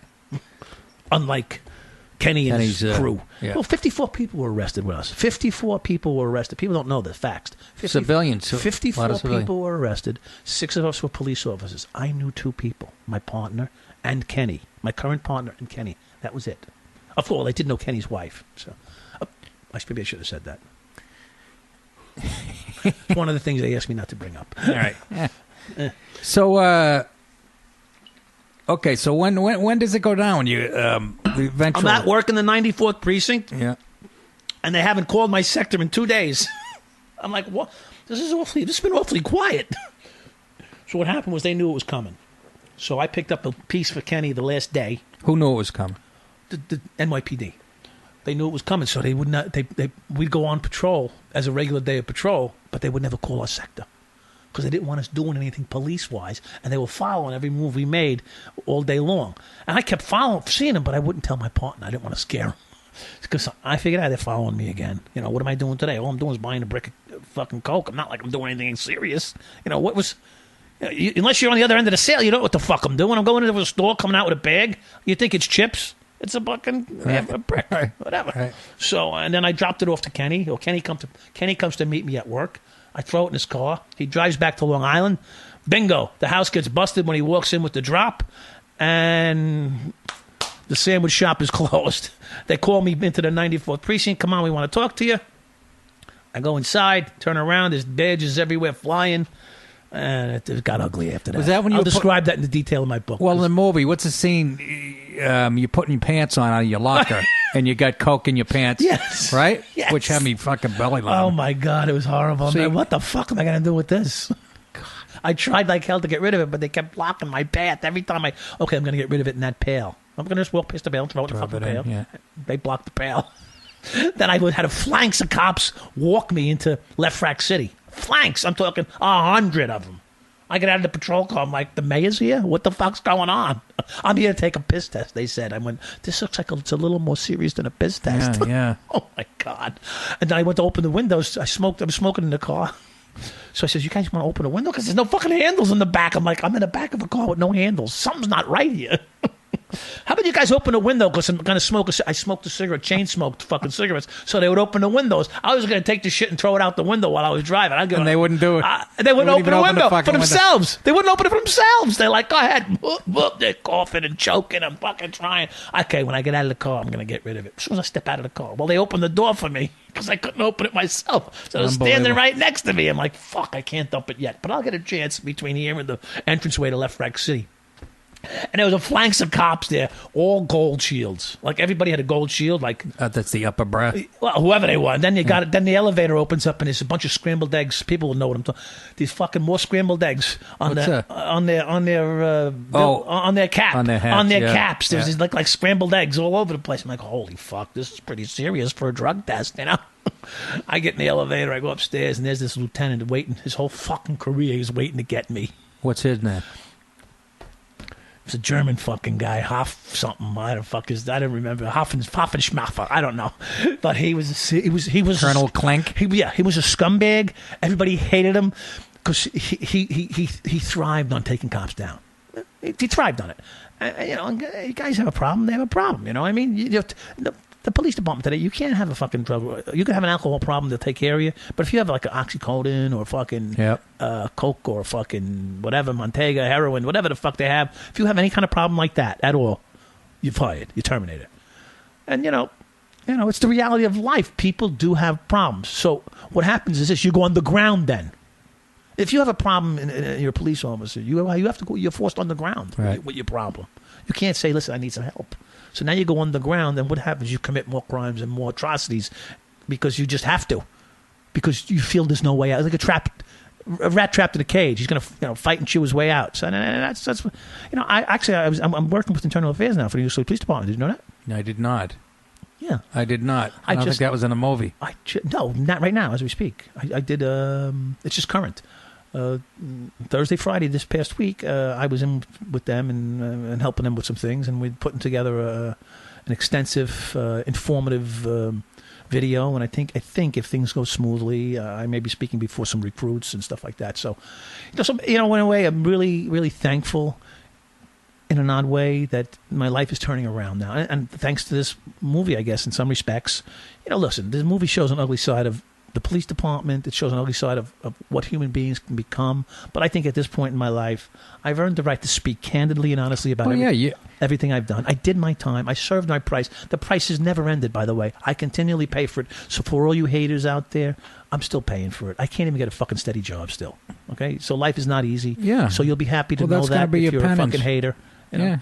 So it is what it. And I gave up the family of police, which is really a very lonely feeling because you never really stop being a cop, even though there's going to be people who say right now, he never was a cop, he was a piece of shit. Well, fuck you too. I was a cop. And I still have a cop in my heart.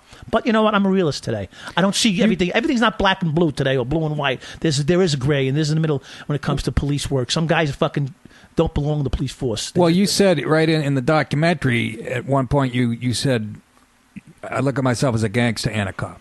Yeah, it's ironic, maybe I should put a T-shirt out. Cop or gangster, 7'5", figure it out, because they're beating cops up out there too. Maybe cops should be a little gangster in some points. I mean, some of the shit that's going on today is ridiculous. How about at the end though? You're out on bail, right? Yeah, well, that's all bullshit. That's all set up by the feds. The whole thing. But the whole for kidnapping. The whole thing. There's no fucking kidnapping. That's Kenny. Kenny's the kidnapper, not me.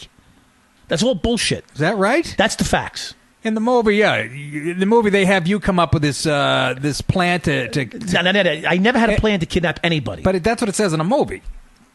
I'm just saying. It says that, but that's not the facts. The facts are You're this. gonna kidnap some The facts are that Colombian. you're supposed to go to this broad's house and take her money and her drugs and leave her. Goodbye. But Kenny, because he's working for the feds and wearing a wire, continues to massage the case, to massage it, to make it bigger and make it better in his direction so that he's saving the fucking day. Listen, I've never put anybody's hair out of place in my life. I mean, you know, one thing, I was an excitable guy. You know, was I a tough guy a little bit if I had to be? But, you know, So you weren't going to get $700,000 in cash and 10 kilos? Yeah, I was. Yeah, from a woman. But you're saying it involved no kidnapping? None of that. All it involved was it involved bringing flowers to the lady's house and having her open the door.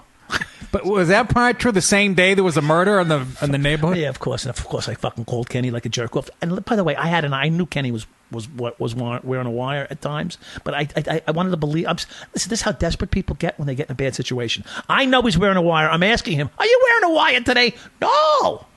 And back then, it wasn't hard to find out. It was like carrying on a goddamn stereo. Right. It was huge. I didn't have I don't want to say the nerve, because I certainly had nerve, but it was like, I was like, I knew he was cheating on me, but I didn't want to believe it, you know?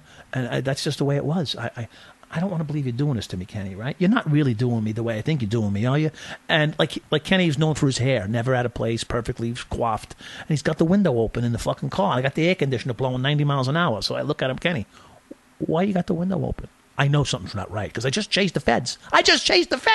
They're fucking sitting around the block from my house. I said, Kenny, this car doesn't belong here. This is on your way to Avon Avenue, whatever the fuck. This is a couple days prior to that. But eventually, you know, on the way to Avon Avenue, I turned, put the scanner on. Put the scanner on. And he goes, oh, we're not going there to do a burglary. There's a burglary stakeout that comes over the year. There's a burglary stakeout on Avon today. I look at him. They're fucking all over the place. He goes, yeah, but we're not going there for burglaries, Mike. We're going there to do an execution and a kidnapping. I said, oh, really? We are? I said, first of all, he goes, wow. I go, what are you talking about? I said, we're not going there for that. We'll go, 1, 2, we're not supposed. He's going, well, we got to go up to that door. I go, what? We're never even supposed to go. The Colombians are supposed to go to the door. It's their coke and the cash. We're just supposed to split the booty for setting it up, you know? He goes, well, I'm not taking this drive without going up to that front door. I says, well, you can go to the front door if you want, motherfucker. I ain't. So we turn the block. I see like 75 fucking cars and, you know, people. I know they're cops. I'm like, right. I jump back on the Grand Central Parkway and head straight home. And they cut half the shit out, believe me. Those tapes are cut out by the feds because I'm telling him, you fucking piece of shit, I know you set me up. I was going to say, you ask him on the phone. In the movie, you say, how did they know? You know. And he had an answer for that. Yeah, too. he had a fucking yeah. That wasn't on the phone. That was on the tape. That was a wire he was wearing. That was a wire. The phone was that's different. right. The that phone was a was wire. different. The phone was different. Okay. Then I call his fucking house. Yeah, and after say, his wife, he goes to me, I go to his house. I go, I want to calm down now. I just fucking escaped this major shit. Right. We get back to his house. I say, listen, I just want, he goes, all right, I'll see you later. He gets out of the fucking car. Let me, you'll see me later. Hold on. Let's talk about this. Let's discuss this because I'm not comfortable, you know. So I'm gonna get out of the car and talk. You know, and let's go upstairs, go in the house, and talk. He goes, well, hold on, let me check and see if my wife is dressed. Like dressed? I've seen you. I've had your wife naked in bed with me. What the fuck? I gotta see. You gotta see if she's dressed. Oh, for Christ's sake, who gives a shit if she's dressed? It's fucking odd, you know. So finally, he comes. Yeah, come on in. So she comes out of the shower all wet and she's hugging me and. What happened, Mike? I go, oh, geez, Dory, we pulled the fast one off. Thank God we didn't get pinched. She's like, oh, my God, blah, blah, blah. I look around, there's no fucking furniture in the house. Yeah, he was already on his way where up. the fuck is your furniture? He goes, oh, well, you know. It shows better with no furniture. He's trying to sell his house. Selling the fucking house. That was a week. Yeah. But that's how desperate you are. You'll believe anything. You're looking to believe anything at this point. Yeah. You know? All right, yeah. I go home. My wife says, yeah, last night Dory told me if I never see you again, remember I love you. I said, she told you this last night? She goes, yeah. I go, holy fuck. Yeah, bing. I get on the phone. Connect the dots. I said, Dory, where's Kenny? She says, oh, he's sleeping. I'm sleeping. Get him the fuck up right now. She goes, he's at his lawyer's office. I go, really? Oh, God. Bingo. I get in the fucking car. I book right to his lawyer's. Nyberg. Fucking Amy Fisher, one of those lawyers. I was going to say Nyberg. It sounds familiar. I've seen his ads. Yeah. I think he was Amy Fisher's lawyer. Yeah. Yes. I don't know. Yeah. One of those fuckers. Yeah. Anyway, so... Like he's Jacoby over there. and Myers. Yeah, he's got the fucking best lawyer in the country representing this prick. Paul Nyberg. Yeah, because he's got fucking money and his wife's got plenty of money. I'm fucking pulling strings together. well, not that I didn't have money, but I had a lot of homes and real estate, you know. But and then plus they shook my house down. They took all my lay around cash. Anyway, so this is about we're out on bail. The state let me go on bail, and now the feds, and I'm trying to leave. What it is, I'm trying to leave the country. I'm trying to go to Nicaragua to become a shrimp boat captain. The owner of the Astoria Manor. Okay, they mentioned that. The owner of the Astoria Manor asks me. You were going there to be a shrimp boat captain. Okay, in the movie it says that's where you were taken off after you're going to do the kidnapping. You're going to take your money and run to Nicaragua. Yeah, so right. But you wanted to be a shrimper. I want to be a shrimp boat captain down there. What the fuck? What the fuck do I know? All I know is I gotta go. Fuck you, Forrest Gump. I know. All I know is I don't want to go to state prison for 25 to life. Of course. The fuck, I'm ready to go my anywhere. God. So it turns into a fucking hell of a beans, and oh man, I'm getting exhausted just recanting some of this shit. But yeah. But so that's okay. So that's the final nail. So the nail in the coffin is Kenny's got the fucking wire on, and I just and he's in the lawyer's office. I catch him in the lawyer's office. I go, "What the fuck you doing here, bro?" He goes, "Well, I'm a little nervous about what we did today, Mike." I go, "Really? What did we do? We didn't do anything. We went for a car ride." So the lawyer goes, "Well, you did go there to kidnap somebody." I go, "No, we didn't. What are you telling this guy, Kenny?" Hey, well, Mike, we went there, to take this shit. Now he's telling the truth. We went there to take this shit. And I said, Kenny, the only one who knows that is you and me. No one fucking needs to know that. I said, number one. Number two, we weren't going. It was a dry run. This was a dry run. It wasn't even the fucking run. This was a dry run. We didn't even fucking surveil the house properly yet to do anything. This is a dry run. And he's got us going to the door. I go, oh, I knew something was wrong when he said that earlier on in the car ride. Going to the door. We're not even supposed to be going to the door. This is a dry run. Oh, I'm not taking this ride without going up to that front door and getting arrested. He's fucking. How stupid are you, jerk off? What do you think? I'm desperate, but I'm not stupid. No, that was stupid. So anyway, we pull back, and then they end up fucking flying into my cul-de-sac. My cul-de-sac. Yeah. Yeah, my fucking 9-bedroom house. They're whipping in. Oh, it was fucking scary. I said, oh, God, I'm looking around. How do I get out of this fucking place now? Unbelievable. Yeah, it's like I'm starting to sweat and shake. But you were kind of relieved, no? When you're in the back car and it's over, you're like, oh, God, thank God it's over. Again. I was relieved the first time when they pinched me. I'm like, great. But, what happened is reality strikes and you say, I got to live a life now. Either that or I got to go to prison. So, that's when you start getting back into that, deprecation. Your mind now you're not thinking clearly. Now you're like, you're the rat in the cage. I always found ways out of trouble, I guess, my whole fucking life. Yeah. And, I was able to either outsmart, whatever the terms were that you could use, craftiness or I was always in a little bit of trouble, but never too much. And I was in a little bit more trouble than I wanted to be in. So I was he doesn't do any time. Kenny doesn't do a day. Yeah. You go in front of the Marlin Commission? Correct. Because I don't know how it works. Right. You agreeing to go into that commission, and did that help reduce your sentence? Well, here's the story. They came to me twice, and I told them no. They put this commission together because of all this. Because of us, yes. Because of you, essentially because of me and the tone throughout the city. Okay. And they know what's going on. Okay.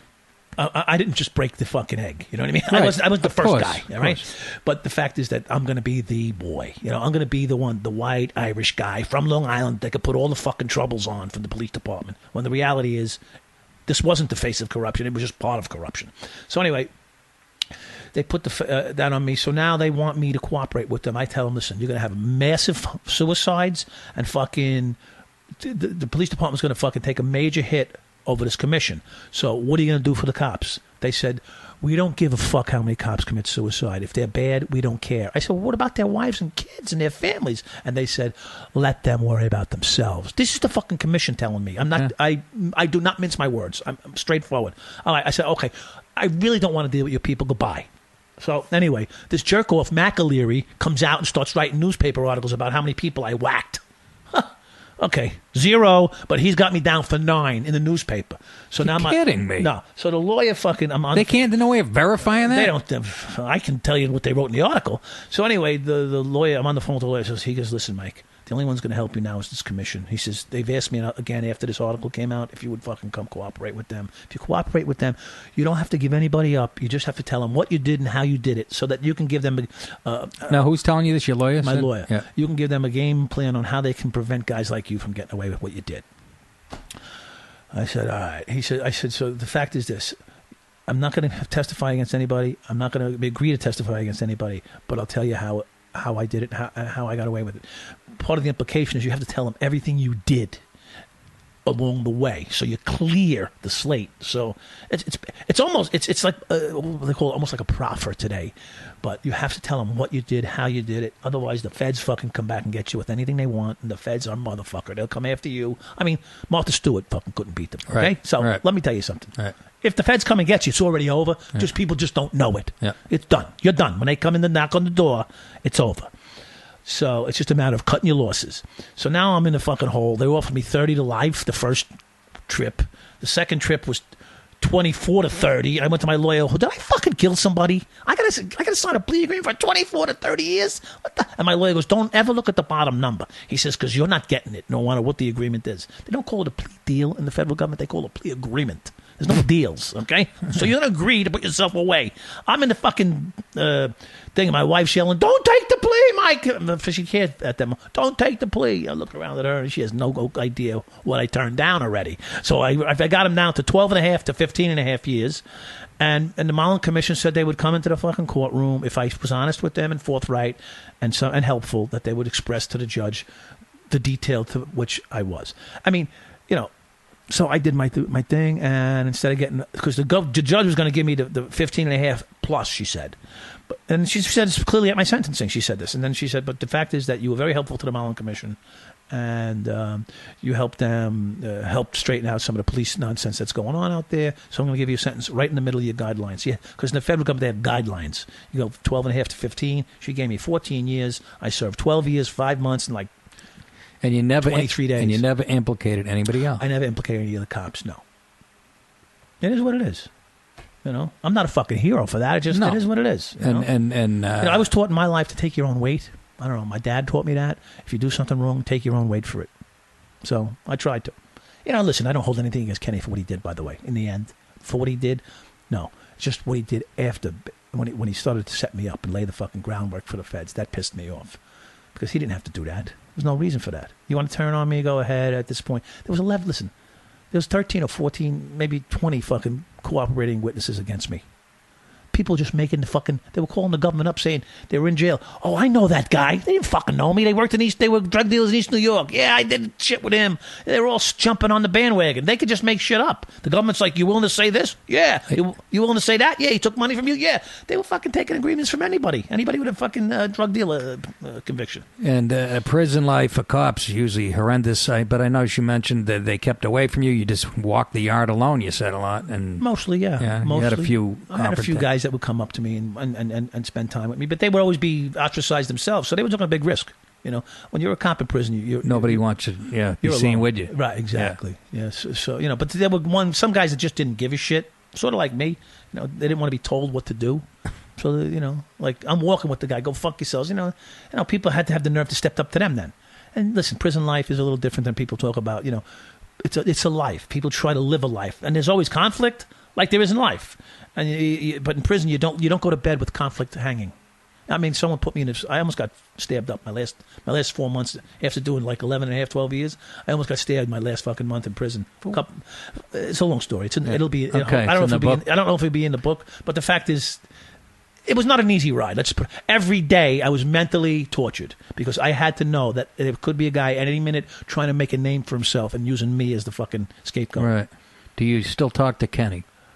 I have. I mean, I've spoken to Kenny at events that we've gone to, and we're friendly. You know, we have disagreements on certain things. You know, I don't. You're still friendly. I don't hate Kenny. I'm not happy with certain things, but I'm an adult today, so I can speak to somebody. The wives still talk? I don't have to. I think they do, but you'd have to. You know, I think they do like Facebook shit and stuff like that. Yeah. Once in a while. Yeah. How about? But this now to me, this typifies you. Your personality and what I've liked. I mean, I guess you're about to go into your cell or whatever. Joey Hall's there, the guy that you hate, and Listen, I don't hate Joey Hall. That's wrong. I think you said you did. Well, maybe I hate what he said. That's not right. You know, he tried to minimize my involvement in the Venables situation and cast it off as though I was lucky to be there. You know, the fact is that I put myself in harm's way, which is not. I'm not asking for a medal for the fucking thing. No, I know. And I actively pursued trying to save that guy's life. Joe Hall and I admired Joe Hall more than I admired him and Mike Redmond, and he knows who I'm talking about. If Joe Hall ever hears this, I love Joe Hall. I respected Joe Hall. Joe Hall is a fucking hero cop. He's a really good one. So he says he's like. I didn't like what he said about me. That's all. You said I'm doing I'm not 14 to 16. I'm not a scumbag. And he said I'd give you. You know, I would have given you a lot more. I would have given you whatever. And you go. At least the Rangers won the cup.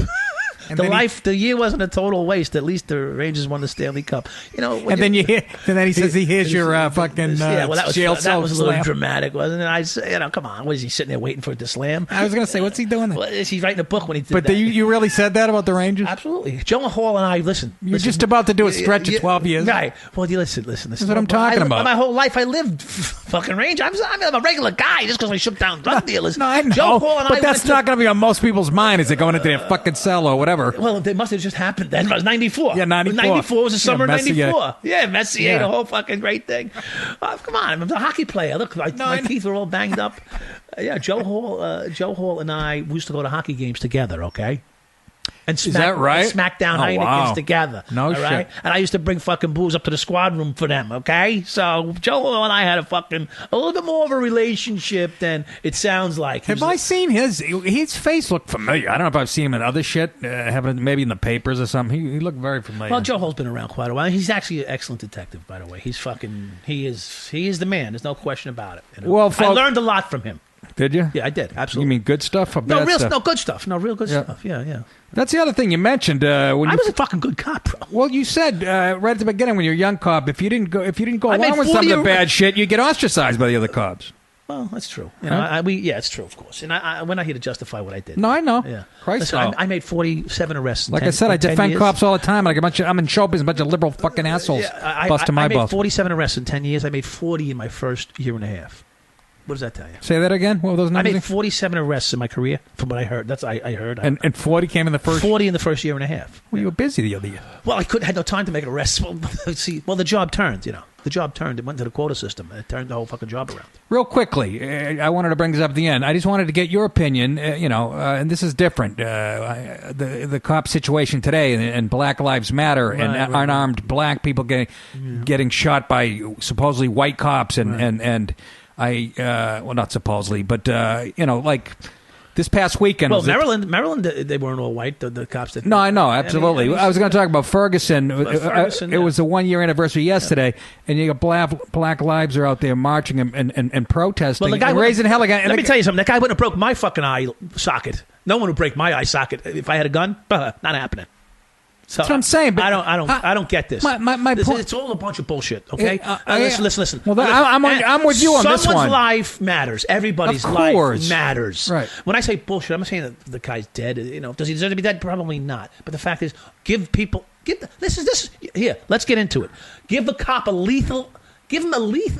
non-lethal alternative, and I don't mean a day-billy or something, because if the guy's a monster, he'd take it from you and knock you out with it. Even tasers don't work on guys on angel dust and shit. Give him a shot anyway, right? I mean, at least you can start with something. How about a camera? Fuck it all, because you're getting filmed. Llisten, if you're a cop out there, you're getting filmed, whether you like it or not. That's right. Everybody's got a phone and a move. Yeah. So listen. I've witnessed several of them since in the last 2 years. Yes. I've witnessed several in Manhattan. The cops handle themselves amazingly well. Amazing. And there was people standing there filming them the whole time. They didn't give a fuck about what was going on. They were just filming the cops. And they always get there after the shit happens. And these cops handled themselves so well. I was very proud at that moment. Although I'm never a cop. I never will be a cop. Can't be a cop. You're never a cop. But the fact is, I was so proud of those guys, the way they handled themselves, right in front of the premiere, right in front of my fucking theater. It was going on when they were. Are you kidding me? They were assigned to the fucking theater. These two cops. It's from the 60 precinct. They sent them to Manhattan, and they handled a brawl. I called a 1013 on them. Whatever. But the fact is that they handled so well. But if they had a camera on them, the people would know what they actually go through on a daily basis. They're getting filmed anyway. You might as well use it. So that's starting to happen. Has changed. That's happening. Society has changed. Yes. Everything advances. Yes. Step up with it. Evolution. Get in with it, because it's coming. So you might as well be there, and it'll minimize and eliminate all the second guessing because cops have a fucking tough job. It's a brutal I'm job. not stroking them. No, I'm not I know, but anybody. But you here. don't get paid shit either. Well, that's the other story. But we're not here to. I mean, should they all get more money? Yeah, but the fact is, some places they're getting $125,000 a year. Some nice execs, pensions. some execs in some companies aren't making that kind of money. Yeah. So it's all a balance. The fact is, I used to laugh. My brother would work in Queens and I'd work in Brooklyn. I'm like, he gets the same as me. Who was it? Was it Dinkins when you were there? Dinkins. Well, we started out with Koch and then Dinkins. Right. Yeah. You had a little of both. Yeah, and then Giuliani won because of me, I say. Giuliani won the fucking election because of me. Yet he tells everybody I should have got life in prison. And fuck you, too. What the fuck am I getting life for? How about de Blasio? Yeah, de Blasio, he's a strange character. Look, I know he's not behind the cops at all, but you know what? He won the election. I don't know what to say. And actually, I have to give him some credit because in the last couple of months, I think he's turned the corner a little bit. Listen, I'm not a supporter. I'm not an advocate. I know that the cops are against him in some respects, but I think he's made a big. I think he's starting to realize that he needs the cops with him and not against them. I'm trying to be politically correct here for a moment because the reality is people do change. I think he's made some positive steps. I understand. Right. Not that I know for a fact, right. but I understand. Plus, I'm now involved with the Internal Affairs Division. I'm doing some stuff with the police department, which I hope is helpful. Now, are there going to be cops out there going, look at this fucking guy. Now he's with Internal Affairs. Oh, well. Grow up. No, I know. But what the fuck? He would have hated anybody that was with Internal Affairs. I'm not. This guy's a walking contradiction. Well, some people, listen, you need Internal Affairs out there, don't you? Of course you do. Okay. Yeah. So there you go. Yeah. There you go. Wouldn't agree. You wouldn't have said that a few years ago. No, I might have. It's to get other people, not me. Yeah, to get other people. All right. Well, hey, folks. Mike, thank you so much, Don't brother. forget to plug my book, all right? What's the name of the book? We're working on the name. Because I think it's going to be The 7-5, The House That Coke Built. A variation of that. It'll be. Maybe you'll have me back on. I'll of course. TheMikeDowd.com and at the Mike Dowd on Twitter, and he's got an Instagram too. Yeah, Instagram account. Right. And you can check out. Listen, you're gonna have a hard time now because I know they're gonna be selling the 7.5. They're gonna be selling the 7.5. So it's no longer on demand, I guess. But if you get in early, go through the Mike Dowd website. And I think you can get an early purchase, not through me specifically. I don't get any money for it. Right. But you can go through my website and find the link. There's a link on my sure website. You don't get any money for this, Mike? Do I have to fucking look at the... Listen, I wish I did. Because if I did, they'd sell a lot fucking more movies. I'm going to tell you right now. They're making a lot of mistakes, this company that's handling my movie. My movie, not even my movie. Whoever owns this movie. Yeah. But whoever's doing this is handling it wrong. They can make a lot more if they let me go. But they got me by the neck. They won't let me go. Well, I appreciate you for doing the show, man. I'm glad you had me. I'm glad my son and you hooked up, and we hooked up. Yeah, that's how this came about. I'm waiting to do Mark Maron's podcast. I'm sitting in my car across the street from a hotel. I check my Twitter account, and it's a morning, and Mike Dowd. It's Mike Dowd, the Mike Dowd. And it says my son loves you. He's a fan of your comedy or whatever. So then I hit Mike back, and here he is. Yes. And I hope that the movie's a big hit for you. Yeah. So send them out. You're there. a complicated guy, and everybody's guy. complicated. Who isn't? Well, right? We're all right. We're all. I'm a lover, but I'm a lover first. Okay. There you go. There you go. Whatever that means, folks. So that's it.